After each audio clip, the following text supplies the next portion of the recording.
कलयुग का दानव, कलि पुरुष, कलि राक्षस का अवतार है। प्रलय काल समाप्त होने के बाद ब्रह्मांड के विघटन को जल्दी करने के लिए भगवान ब्रह्मा द्वारा उनकी रचना की गई थी, जबकि कल्कि अवतार को विश्व का उद्धार करने वाला अवतार बताया गया है। इन दोनों के बीच कलयुग में युद्ध होगा।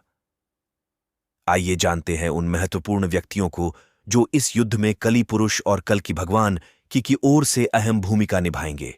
वेदों के अनुसार कलयुग के अंत में विष्णु कल्कि अवतार लेंगे और कलि राक्षसों का विनाश करके अपना दशावतार पूरा करेंगे। विष्णु के इस कल्कि अवतार के लिए सतयुग से द्वापर युग तक 7 अमर प्रतीक्षा कर रहे हैं। हिंदू पुराणों के अनुसार ये अमर कल्कि के साथ अधर्म के खिलाफ लड़ेंगे। इन 7 अमर में प्रथम हनुमान जी है। जैसा कि हम सभी जानते हैं कि हनुमान जी शिव अवतार हैं। त्रेता युग में हनुमान जी विष्णु के श्री राम अवतार के भक्त थे। श्री राम ने अपने जीवन छोड़ने से पहले हनुमान जी को धर्म की रक्षा के लिए कलयुग के अंत तक रुकने के लिए कहा। तब से लेकर आज तक हनुमान जी पृथ्वी पर ही हैं।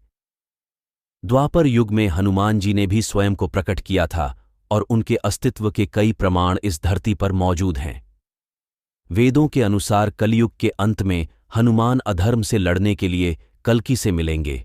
परशुराम भगवान विष्णु के छठे अवतार हैं और वे विष्णु के दशावतार की प्रतीक्षा कर रहे हैं। वे त्रेता युग और द्वापर युग में भी प्रकट हुए थे। सीता स्वयंवर में श्री राम ने शिव धनुष तोड़ा तो वो क्रोध में वहां पहुंचे। वहां उनकी मुलाकात श्री राम से हुई। इसके बाद द्वापर युग में परशुराम भीष्म, द्रोणाचार्य और कर्ण के गुरु हैं। पुराणों के अनुसार वे कल्कि अवतार के भी गुरु होंगे।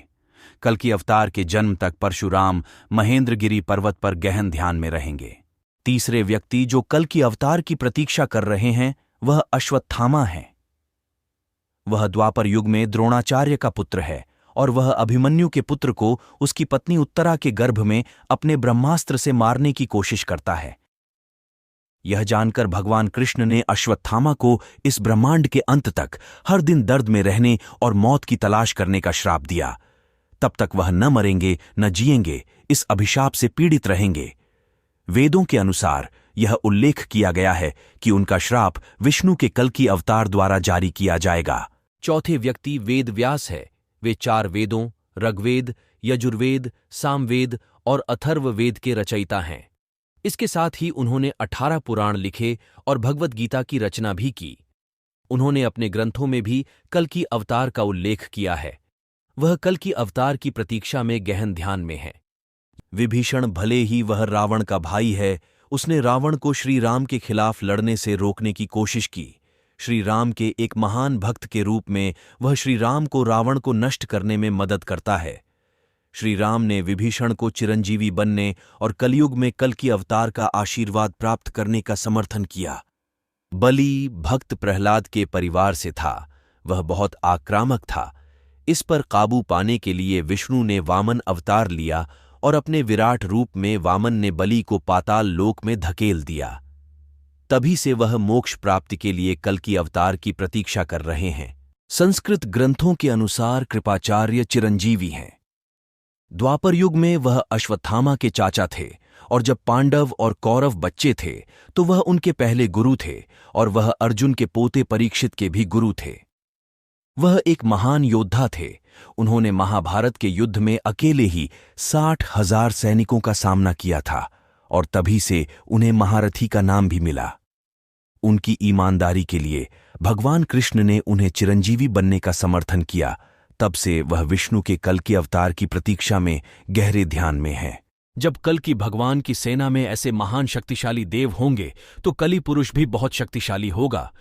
कलि पुरुष की ब्रह्मा जी ने जब रचना की तो कलि पुरुष हंस रहा था, रो रहा था, जोर जोर से चिल्ला रहा था और जमीन पर रेंग रहा था। अचानक वह खड़ा हुआ और एक हाथ से अपनी लिंग और एक हाथ से अपनी जीभ पकड़ ली। जब ब्रह्मा जी ने कारण पूछा तो कलि पुरुष ने कहा वह उन लोगों से प्यार करता है जो अपनी वासना और मुंह पर नियंत्रण नहीं रख सकते हैं। कलि पुरुष को शैतान के रूप में वर्णित किया गया है और कहा गया है कि वह हर उस चीज का प्रतीक है जो अपवित्र, अशांति और जीवन का विनाश है। कलि पुरुष को बुराई का देवता बताया गया है। उनसे बुराई का प्रतीक बताया गया है। उसे महाखलनायक, जहरीला सांप और केवल अराजकता और विनाश को बढ़ावा देने वाला बताया गया है। कली पुरुष का वर्णन एक ऐसे चेहरे के रूप में किया गया है जो सबसे साहसी को भी डरा देगा, और एक ऐसी आत्मा जिसकी हर लय जीवन को नष्ट करने की कसम खाती है। ऐसा कहा जाता है कि इस कलियुग के दौरान अधिकांश लोगों का मन विचलित हो जाएगा और वे कलिपुरुष के बुरे प्रभाव के कारण अवांछित कार्य करने का प्रयास करेंगे। ऐसा कहा जाता है कि काली पुरुष में लोगों को फंसाने और उन्हें अपने जाल में फंसाने की क्षमता होगी। उसने आसपास के लोगों को कल की अवतार के इर्द गिर्द फंसा रहा है और उनके बीच कल की अवतार के खिलाफ गलत बातें फैलाकर उन्हें अपने जाल में फंसा रहा है। कलयुग के दुष्ट, पापी और दुष्ट लोग कलिपुरुष के जाल में फंस रहे हैं और कल की अवतार के विरुद्ध कार्य कर रहे हैं। यही उसकी सेना होगी। वह लोगों को पापी, लालची, व्यभिचारी, क्रूर बना रहा है और ये लोग उसकी सेना का काम करेंगे। इस तरह अब वह अपना पक्ष मजबूत करने और कल की अवतार का पक्ष कमजोर करने की कोशिश कर रहे हैं। इस तरह सभी राक्षसों का राजा बनने और दुनिया में दुष्टता और पाप फैलाने का कली पुरुष का लालच दुनिया में सामूहिक विनाश के लिए जिम्मेदार बन जाएगा। राक्षसों से युद्ध मुश्किल हो सकता है, परंतु मनुष्यों के अंदर मौजूद कली राक्षस से लड़ना नामुमकिन सा लगेगा। लेकिन कल की भगवान इस मायाजाल को तोड़कर इस राक्षस पर विजय प्राप्त करेंगे। अंत में दानव पर भगवान की, अधर्म पर धर्म की और बुराई पर अच्छाई की जीत होगी। फिर कल की अवतार विश्व का राजा और विश्व शासक बन जाएंगे। वह विश्व को एकजुट करेंगे और विश्व में सनातन धर्म की स्थापना करेंगे। वह संसार में पुनः सत्य युग की स्थापना करेंगे।